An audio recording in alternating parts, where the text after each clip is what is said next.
गुरुजी राधे राधे। जय श्री राधे। गुरुजी, एक अच्छी नारी को अपने ससुराल के हिसाब से चलना चाहिए या अपने मायके के हिसाब से? बहुत सुंदर, अति सुंदर। आज के आधुनिक युग की बहुत बड़ी बात है ये कि एक सुलक्षणी नारी को अपने ससुराल के हिसाब से चलना चाहिए या मायके के हिसाब से चलना चाहिए। बहुत गौर से सुनिएगा, बहुत समझने वाली बात है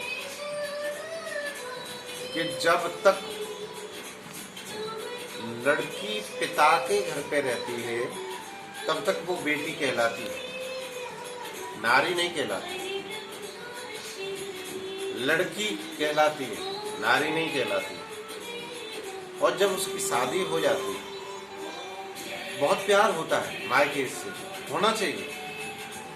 अपने पिता से, अपनी माँ से, अपने भाइयों से, अपनी बहन से, सबसे प्यार उतना ही होना चाहिए। लेकिन जिस दिन शादी हो जाती है उस दिन आप अपने पति के यहाँ ससुराल की हो जाती है, तो वहाँ के जो नियम है, पति का जो नियम है, जो मानसिकता है, उस परिवार के जो संस्कार हैं, शिक्षा है, उसके अनुसार ही हमें चलना चाहिए। इसी में तुम्हारी भी इज्जत है, पति की भी इज्जत है।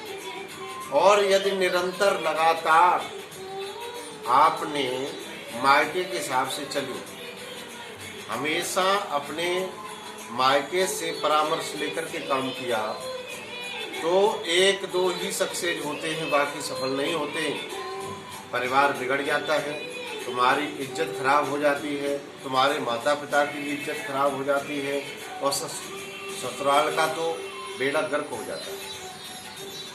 तो मेरा आपसे अनुरोध है कि पिता के स्थान पे ससुर की, माँ के स्थान पे सासू, और सास ससुर भी आप अगर विचार से, मन से त्याग देते हैं, सम्मान नहीं करते, तो कम से कम अपने पति का तो सम्मान करो। वो भी कुछ सीखा हुआ होता है, उसके अनुसार कार्य करो। जब आपकी शादी हो गई, आपने अपने पति के अनुसार चलना है। वो ही आपका सम्मान है, वो ही आपका स्वाग है, वो ही आपका श्रृंगार है, वो ही आपका भविष्य है, वो ही आपकी इज्जत है। पति शब्द ही निकला है पत से, पत माने इज्जत, जो इज्जत को बचाए उसे पति कहते हैं। इसलिए बहुत ध्यान से सुनिए। अब अगर आप तो साधारण हैं, हम और आप तो साधारण हैं। एक माता सती ने भी अपने मायके में जाने के लिए बिना पति की आज्ञा के मायके में जाने के लिए जिद की थी। ये कथा सुनी होगी आप। और जिद करने के बाद जब बहुत मना किया, शंकर जी ने कहा कि मेरी प्यारी सती पीहर जाओ मती मान जाना, वहां जाकर लगे ना ठिकाना। शंकर जी ने कहा था कि मेरी प्यारी सती पीहर जाओ मती मान जाना, वहां जाकर लगे ना ठिकाना, लेकिन नहीं मानी। नहीं, मेरे माता पिता मुझे बहुत मानते हैं, उन्होंने मुझे बुलाया नहीं, लेकिन हम फिर भी जाएंगे, वो भूल गए होंगे। शंकर जी ने कहा यज्ञ बाबुल ने तेरे रचाई, मोको पत्री न उनने पठाई। अगर यज्ञ रची थी तो मेरे लिए पत्र भेजना था, लेकिन नहीं ऐसा किया, तो हमारी इज्जत उसी में है कि हम वहां न जाए। लेकिन सती नहीं मानी। इस धरती पर बाल हट, राज हट, त्रिया हट। अगर राजा हट कर जाए तो वही करके छोड़ता है, और बच्चा हट कर जाए तो वही करके छोड़ता है, नारी हट कर जाए तो वही करके छोड़ती है। नहीं मानी नारी, जिद के आगे शंकर जी बेबस हो गए।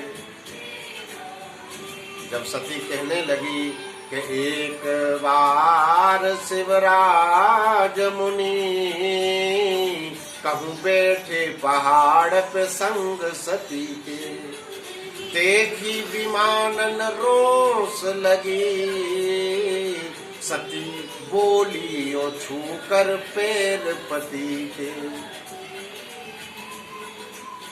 सती ने कहा कि ये विमान जो जा रहे हैं मेरे पिता के यहाँ जा रहे हैं, मुझे जाना चाहिए। और आपको सबको पता है कि जब सती वहाँ गई तो किसी ने पूछा नहीं, किसी ने सम्मान नहीं किया।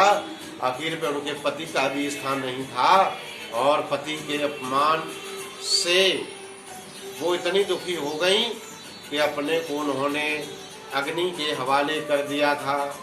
तो वहाँ से मुझे शिक्षा मिलती है कि मुझे अपनी पति की आज्ञा का पालन करना चाहिए, अपने ससुराल के नियमों का पालन करना चाहिए। बहुत बहुत धन्यवाद, बहुत बहुत आशीर्वाद। सब खुश रहो, स्वस्थ रहो, प्रसन्न रहो।